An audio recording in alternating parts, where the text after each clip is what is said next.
স্থানীয় সরকার নির্বাচনের আভাস চলছে এবং আপনি ঢাকা দক্ষিণ সিটি কর্পোরেশনের 38 নং ওয়ার্ডে কাউন্সিলর পদপ্রার্থী। যেহেতু কাউন্সিলর পদপ্রার্থী, কেমন ভাবে কাজ চলছে এবং ওয়ার্ডবাসীর কাছে কতটুকু পৌঁছাচ্ছেন? ধন্যবাদ আপনার এ সুন্দর একটি প্রশ্ন করার জন্য। আমরা জনগণের জন্য কাজ করছি বিগত কয়েক বছর যাবৎ। আমি 38 নং ওয়ার্ডে আমার জন্ম, এইখানে আমার শৈশব, কৈশোর এবং আজকে এই মধ্য বয়সে এসেছি। সকলের সাথে জনসংযোগ এবং ভালোবাসা, এলাকা ছোট বড় মুরব্বী সকলের দোয়া এবং ভালোবাসায় আমি সমন্বয়ে কাজ করছি। 38 নং ওয়ার্ড বিগত কথাগুলো মানে ব্যাপকভাবে না বললেও বলতে হয় যে বিগত এই ফ্যাসিবাদের যে যুগটা ছিল, সেই যুগে 38 নং ওয়ার্ড একটি অবহেলিত ওয়ার্ডে হিসেবে ধরা যায়।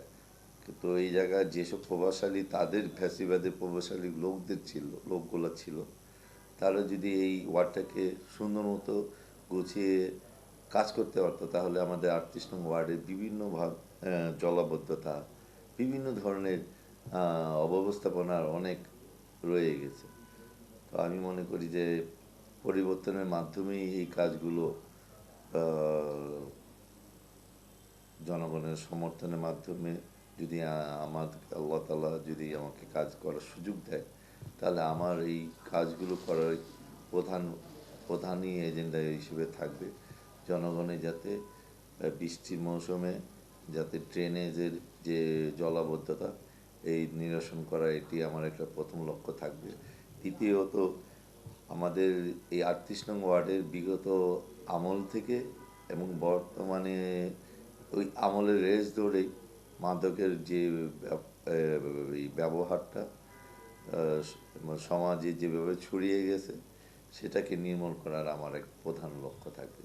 সেই ক্ষেত্রে আমার পক্ষ থেকে জিরো টলারেন্স থাকবে, যেই হোক।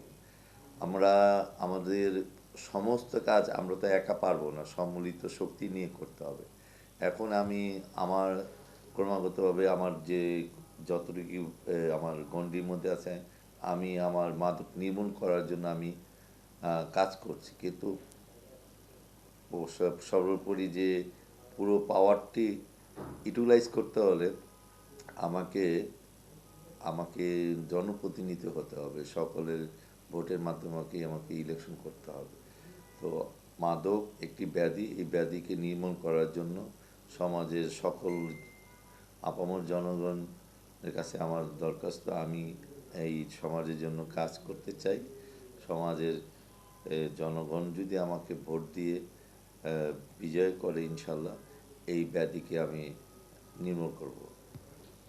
38 নম্বর ওয়ার্ড, আমরা দেখেছি যে বিভিন্ন সময় বিভিন্ন কারণের সমালোচনা, কখনো আপনি যেটা বলেন ড্রেনেজ সমস্যা, আপনার মাদকের জন্য একটা রেড জোন, দ্বিতীয় বিষয় হচ্ছে বিভিন্ন টেন্ডারভুক্ত কার্যক্রম, সেসবের জন্য সবসময় 38 নম্বর একটু সমালোচনা আছে। কিন্তু সেক্ষেত্রে অ্যাজ আ কাউন্সিলর হিসাবে ওই জায়গাগুলি পরিচ্ছন্ন করার জন্য কোন ওয়ে আপনি যেতে চান? এই টেন্ডারবাজিতে তো এখনো আমরা জড়িত হইনি।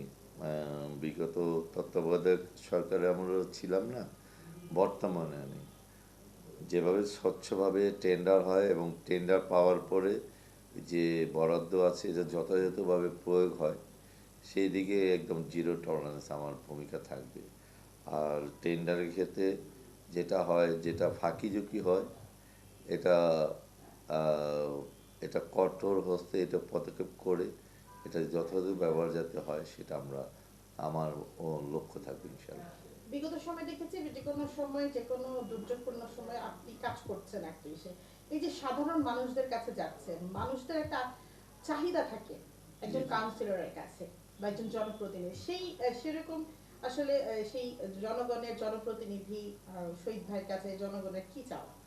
সেইটা তো আমার জন্য বড় একটা প্রাপ্তি, সকলের ভালোবাসা, যে তারা যে কোনো বিষয়ই মানে আমাকে কাছে নিয়ে সমাধানের চেষ্টা করার জন্য আমাকে ডাকে, এটা আমার কাছে বড় একটা পাওয়া মহান রব্বুল আলমিনের কাছে, যে জনগণের ভালোবাসাটা আমি অর্জন করতে পেরেছি।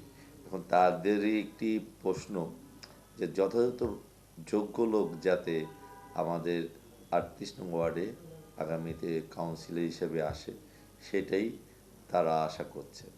এখন যোগ্য হিসেবে তারা হয়তো আমাকে বেছে নিচ্ছে, এটা আমি মানে শুকরিয়া জানাচ্ছি। এবং এই জনগণের জন্য যে ভালোবাসাটা আমার উপরে দেখাচ্ছে, ইনশাল্লাহ আমি এটা পরিপূর্ণভাবে সেইটা পূরণ করার জন্য আমার পক্ষ থেকে যথেষ্ট সজাগ থাকবো ইনশাল্লাহ।